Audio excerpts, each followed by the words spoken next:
Hello, my name is Beth and welcome to my YouTube channel. Given that on my other platforms I talk about primarily books, I thought it was only natural to start with the booktube newbie tag.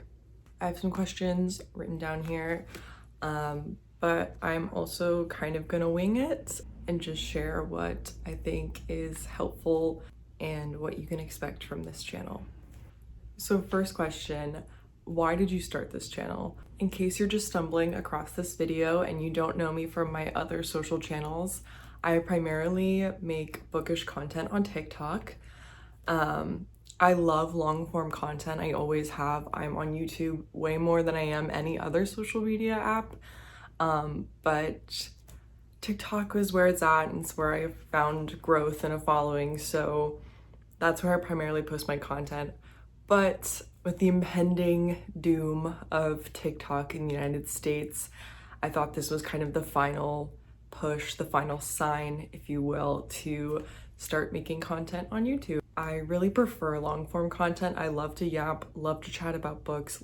I love to go in depth with my reviews and recommendations. So naturally, this is just kind of a better fit for me. So I'm hoping I will really like it here. What are you most excited to bring to this channel? As I said, I love to yap, particularly about books. I started a book club with a group of friends this year, and ask any of them and they will say I will go on and on and on about books. So this is kind of my outlet to do that, while not just yapping their ears off.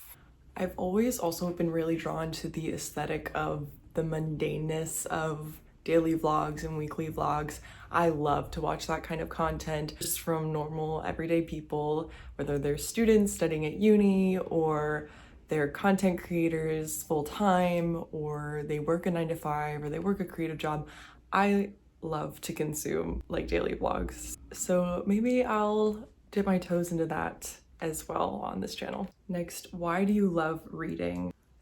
Quite simply, I love words. I have this long notes app entry of all of my favorite words, and it's part of why I love poetry. I'm also a poet and I write poetry. I love to analyze poetry because I really love the granular level of writing and sentence structure and vocabulary and just like purple prose and like painting evocative imagery. I am definitely the kind of person who writes all over their books. I love to annotate, whether it just be circling word choices I love, underlining beautiful sentences, or writing an analysis in the margins, or even just simply something like LOL. I have been known to do that many times.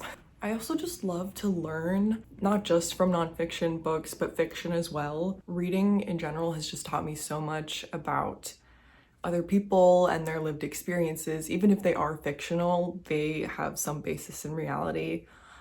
In addition to teaching me about other people and the world, it also teaches me more about myself, and how I feel about things that I never really sat down and thought about before. And it also just feels so productive. I really loved being in university. I loved reading and writing essays. I say that with rose-colored glasses, of course, but I loved analysis and close reading of texts. So being removed from that academic world now and working in a corporate setting, reading I feel like is the closest I get to that kind of intellectual spark again. Don't get me wrong, I also love to read absolute trash. Like I have a Kindle Unlimited subscription. Not all of the books I read are these beautiful examples of enlightened literature.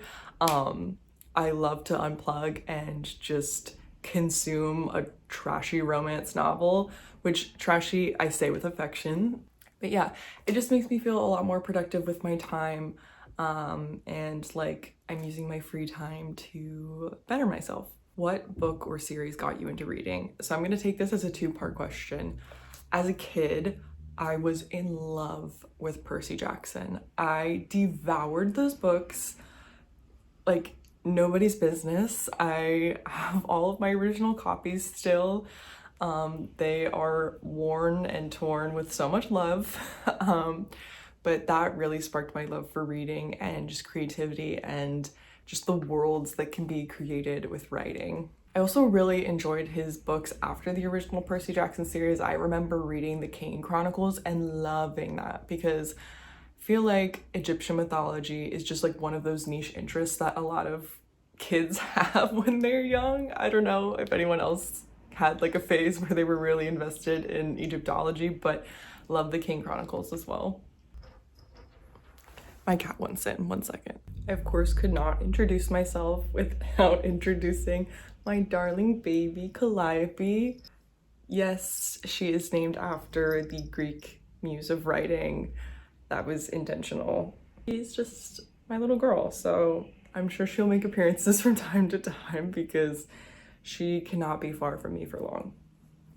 Anyway, so the other part of that question is what got me back into reading during the pandemic, because I didn't read a ton in high school just because I was very overwhelmed with schoolwork and extracurriculars. And then in college, I read a lot for class, of course. And then during the pandemic, when I was in school, I found I had a lot of free time and not really knowing what to do with it just because I didn't have a social life anymore. And The Cruel Prince by Holly Black. Oh my god, I devoured that series. Like, it changed my life, honestly. Not only is it a beautiful novel and story and I love the characters, it also just had me fall in love with reading again. It's a YA series, if you're not familiar with it, with like fae and fairy and political intrigue and just a badass female main character and a really amazing enemies to lovers plotline over the course of 3 books.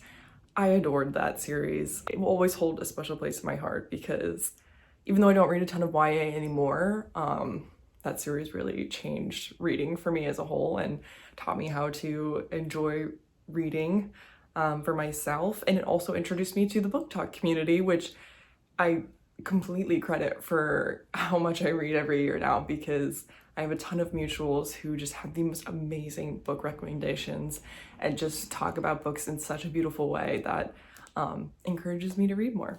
Also, I apologize about the lighting. The light is coming through the trees right now, so it's kind of dappled. And also, whenever cars drive by, there'll be light reflected on the back wall, but I think it's kind of pretty. When did you start reading? I've been reading for as long as I can remember. I would say the Percy Jackson series is the first like middle grade novels that I really remember being invested in reading all the way through. And that would have been in like 2nd, 3rd grade, I think. But I always have loved reading. I have a lot of, childhood picture books that mean a lot to me. I have a tattoo from the book Chrysanthemum because it was just my favorite book as a child, but I also really loved the Jan Brett illustrated books just because those illustrations were so gorgeous. I remember in 3rd grade we had a classroom library and you could borrow books from them, and I low-key think I stole a few of them because I loved them so much I didn't want to give them back. So sorry to my 3rd grade teacher and to my elementary school for my illicit behavior. The next question is, where do you read? So I don't really have a dedicated reading spot. Most of the time, to be completely honest, I'm reading right there in my bed. But I also read in my living room and on the couch. What kind of books do you like to read? Oh my gosh. It's so cliche to say everything, but kind of everything. I love a lot of genres. I also love literary fiction. That's kind of a recent love in the past like year or two that I've really gotten into that, and just kind of the structure or like lack thereof, not necessarily lack thereof, but different structure to genre fiction. I've just really enjoyed the stories that are told in literary fiction. Huge Sally Rooney fan, of course. I also just love general fiction as well as some classics. I'm not so invested in classics, but I read Giovanni's Room this year by James Baldwin. That was such a beautiful book. I haven't read a ton of Toni Morrison, but she is also a beautiful author. So when I say classics, that's kind of who I'm referring to. There are certainly older books that I love as well. I do really like Lolita, Jane Eyre, of course Jane Austen. Pride and Prejudice 2005 changed my life. as I'm sure it has many people. I also hold a special place for fantasy because that's really the genre that got me back into reading when I was an adult. Like I said, The Cruel Prince, of course, which is a YA fantasy, but I've read plenty of adult fantasies as well. I read less fantasy now. I kind of just have to be in the right mood for it, and it has to be the right story. I love R.F. Kuang, and I've read Yellowface, and what else have I read by her? I don't remember, but I need to read The Poppy War like ASAP. That sounds right up my alley. I love her writing. I've also recently just started getting into horror. Not like Stephen King or anything, but just kind of dipping my toes. This also might kind of cross over with a lot of lit fic, but just kind of like body horror, unsettling books. I'm thinking particularly Mother Thing. I also recently read The Final Girl Support Group for my book club. Didn't actually like that book, so would not recommend. But yeah, just some more eerie, creepy vibes, not necessarily like classic horror. And of course, I love poetry, as I said before. Poetry and essay collections are kind of what I gravitate to when it comes to nonfiction. One of my goals for 2025 is to read more nonfiction. There's just so many interesting topics out there and amazing books written on such niche things that I know I would enjoy. I just have a seemingly unending and oppressive physical TBR, so I try not to buy too many new books, but I can't always be stopped. Lastly, I just kind of wanted to talk about what I'm currently reading, which, let me grab those. So right now on audiobook, I am reading The God of the Woods. Oh my god. I really didn't know much about what that book was about going into it, other than a child getting lost at a summer camp in Adirondacks. But oh my god, I'm like a little over halfway through, and I'm like, that book has gripped me. Like, I'm not a huge mystery person. I wasn't really sure what genre it fell under when I started reading it. I'm not honestly too sure now. I think it would be categorized as a mystery. It's a little hard to get into in the beginning because there are a lot of time jumps, forwards and backwards, and different POVs of seemingly minor characters that become more relevant. Not only is the writing just beautiful, it's just, the storytelling is so captivating, and oh, it just gives me chills thinking about it. I cannot wait to finish that book and find out how everything ties together, because at this point I have no idea. And the next book I'm reading on my Kindle right now is an ARC. It's called The Divine Flesh by Drew Huff.